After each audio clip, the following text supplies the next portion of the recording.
Boa noite a todos. Seara dos Médiuns, Francisco Cândido Xavier, pelo Espírito Emmanuel. Em tarefa espírita, reunião pública de 5/2/1960, questão número 30. Abraçando na doutrina espírita o clima da própria fé, levanta-te de Jesus à frente do povo a que se propunha servir.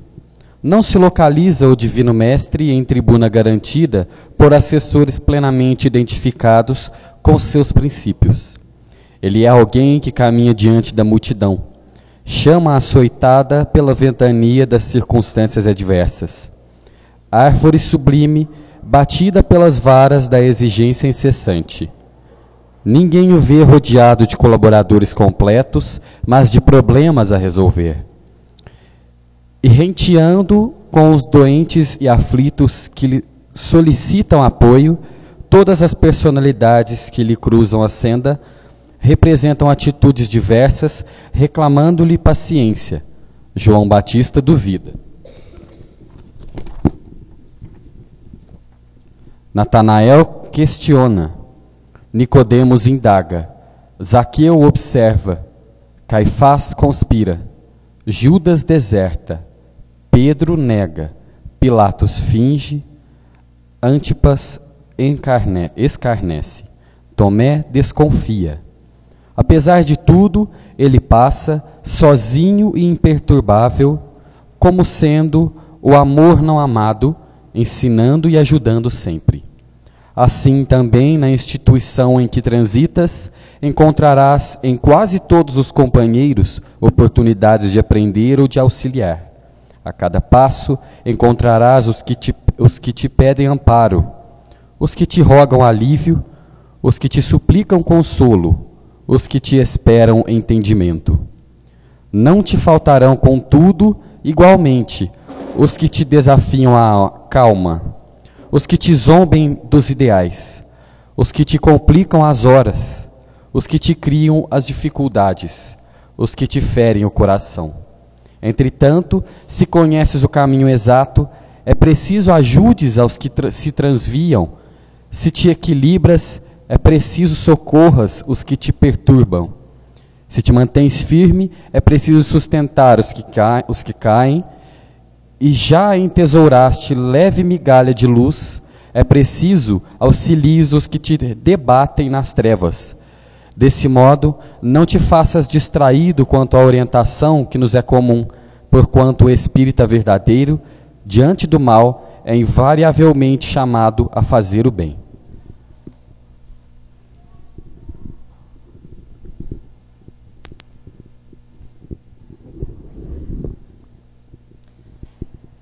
Então vamos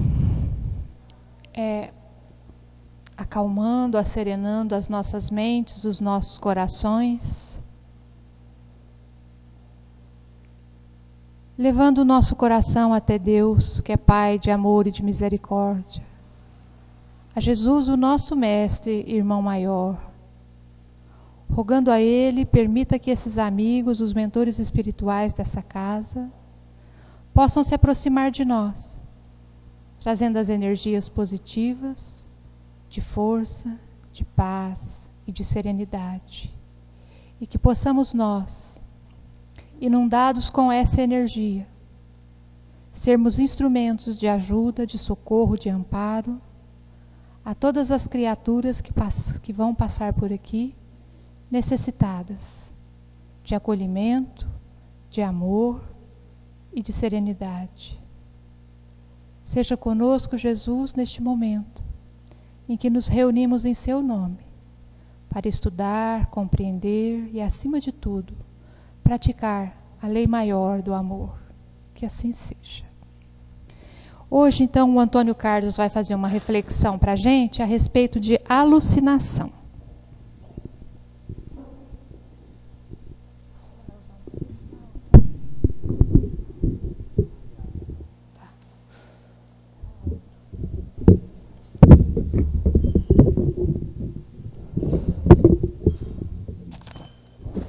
Boa noite, gente. Nós vamos então falar aqui sobre alucinação, mas é lógico que nós não vamos aprofundar,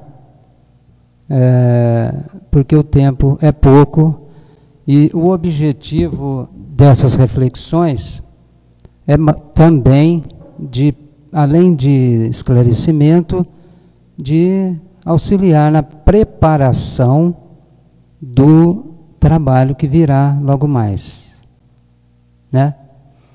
Mas então vamos ver o que tem para dizer sobre alucinação.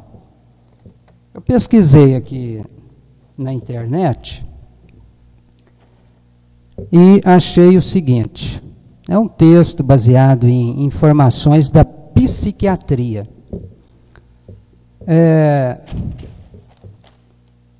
Alucinação é a percepção real de um objeto que não existe.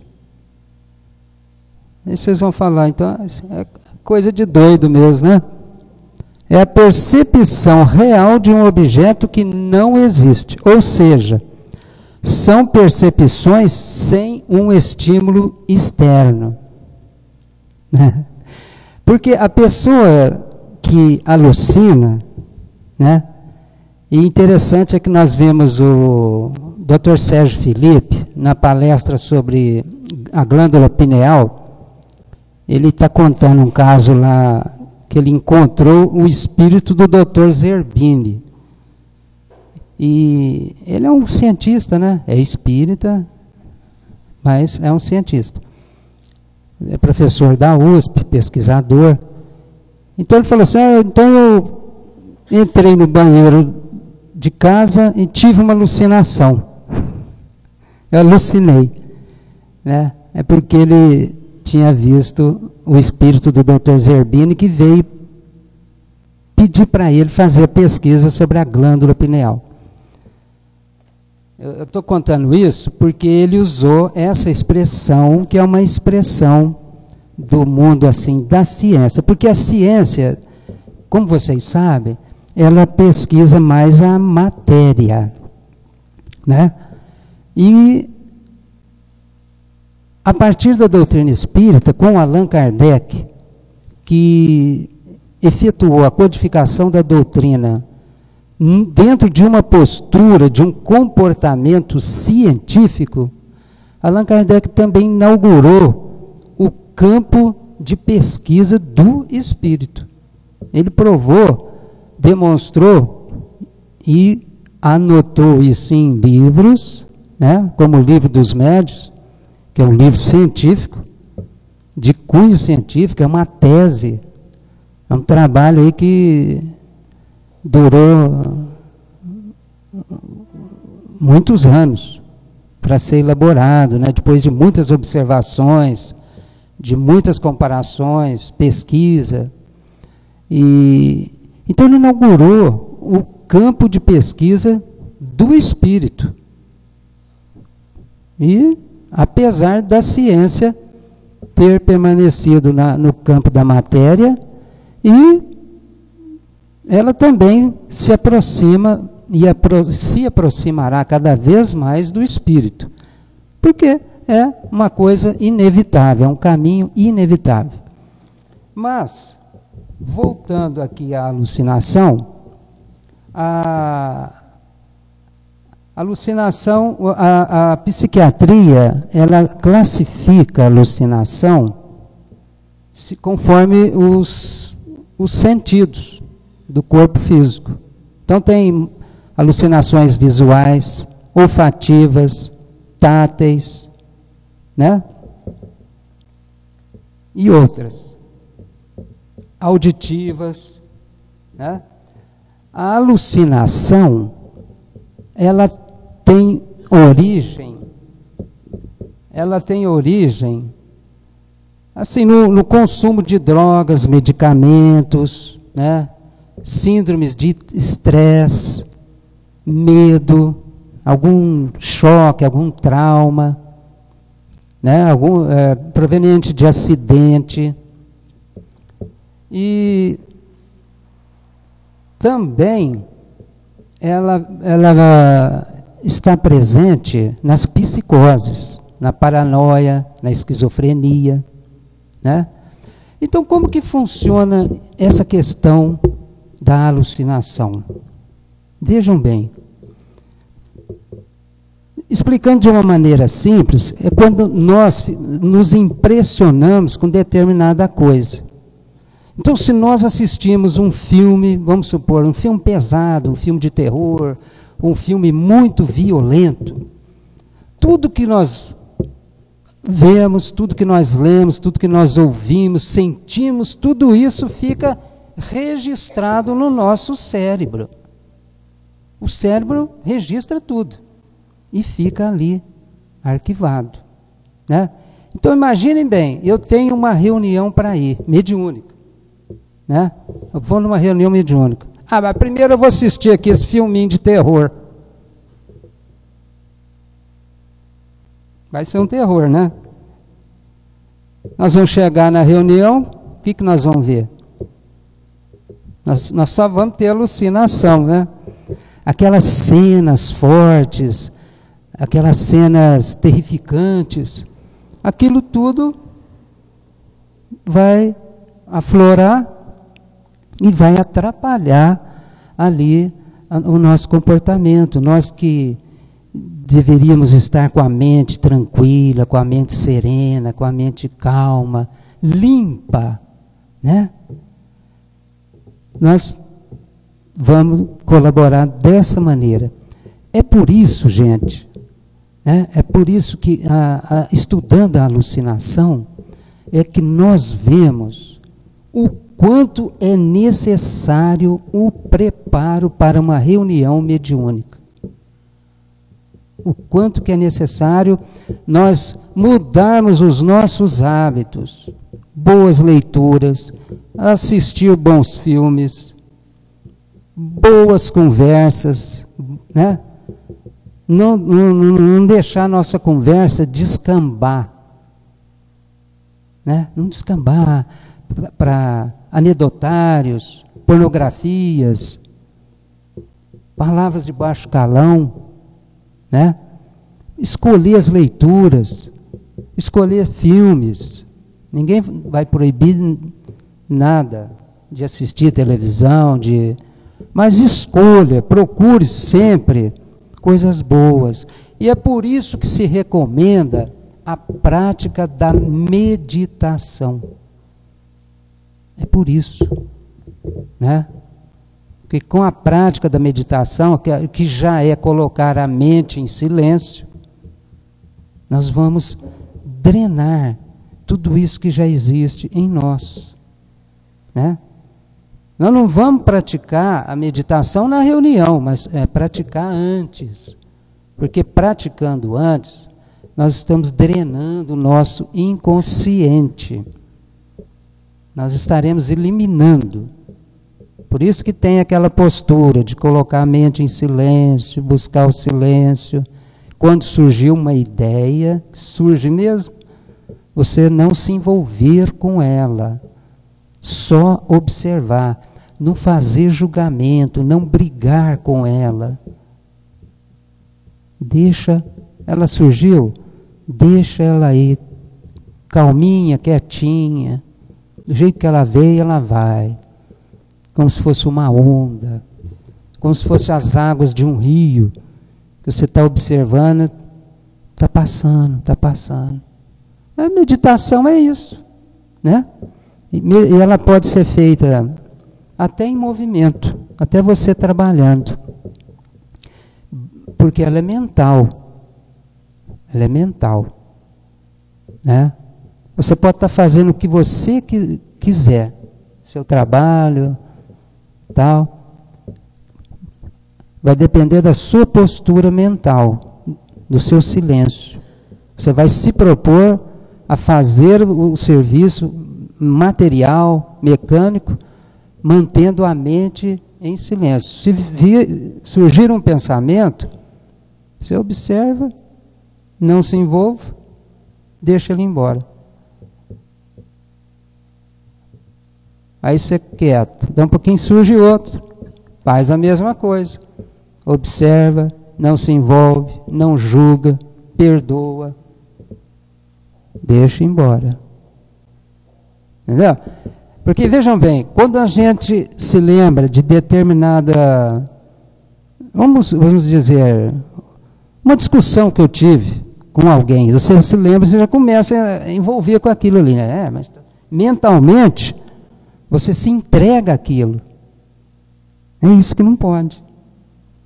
Né? Você tem que, lembrou, fica quietinho. Só observa.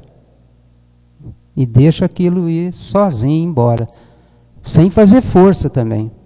Se você fizer força, também não. Ela tem que ir sozinho, tranquilamente, de leve, como uma nuvem que passa. Né? Então, esses estudos sobre a alucinação vêm abrir os nossos olhos para nós valorizarmos essa conduta, para justificar a necessidade dessa conduta, da gente fazer de tal forma que a nossa mente fique tranquila e não presa, né? Não presa a ideias assim fortes, né? A ideias fortes. Por isso que no dia da reunião eles pedem, desde de manhã, faça uma leitura, ore, vigie,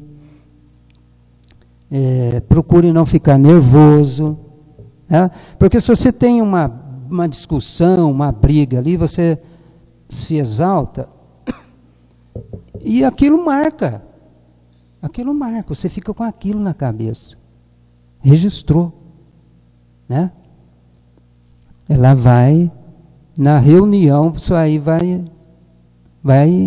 você vai ficar vendo aquilo ali, né? Agora, os espíritos nos esclarecem que, então isso fica registrado no cérebro. Quando o médium desdobra na reunião, ele pode ver as imagens do seu cérebro. Certo? Nem tudo que ele vê é espírito. Existe a possibilidade de ser, né, clichês, ideias fixas que ficaram marcadas no seu cérebro. Né? Pode ser proveniente de várias coisas, de enfermidades. Né? Nós, quando estamos, às vezes, com febre, alguma enfermidade, a gente fica variando, né? Delirando. Isso aí que é alucinação. Tá certo? Então, vamos procurar, né, ter uma conduta tranquila. Quanto mais tranquila nós for a nossa conduta, melhor será a nossa participação numa reunião mediúnica. Entenderam? A Marlene hoje ontem ela comentou no estudo aqui da bicorporeidade, que os espíritos têm um maior trabalho para lidar conosco com essas ideias, né, que ficam ali no nosso cérebro. Essas ideias que a gente traz do dia a dia, né? Então, acho que fica aí bem lembrado, né, para a gente evitar as alucinações, né? Buscar sempre o bem, buscar o belo, buscar o alimento da alma, mas o alimento verdadeiro, né? Não é o alimento das sensações materiais, físicas, né? Não é somente isso, né? Eu senti o prazer de ver um filme violento, um filme de terror, aquilo mexe comigo, a pessoa gosta daquilo, né? É até um sadismo. Nós vamos buscar o bem, vamos buscar o belo, o melhor, para que nós possamos, dessa forma, crescer e estar sempre bem preparados para uma boa sintonia, para realmente auxiliar o espírito na reunião. O espírito dementado, o espírito doente, sofrimento, ele precisa de um material psíquico bom, ele precisa de uma energia boa. Porque senão ele vai chegar ali no médio e ver aquelas coisas ali, né? Vai desequilibrar mais o espírito. Certo, gente? Olha, não quer dizer que a gente vai atingir santidade, viu, gente? Todos nós, eu costumo dizer, estamos no mesmo barco. Mas são orientações, são caminhos que nós temos que buscar, né? Porque nós não vamos nos entregar ao lado do ruim, ao lado do mal. Nós temos que crescer, nós temos que dar um salto, né? Então, por isso que são comentadas essas coisas, para que nós possamos sair do nosso lugar, né, para ir para um lugar melhor.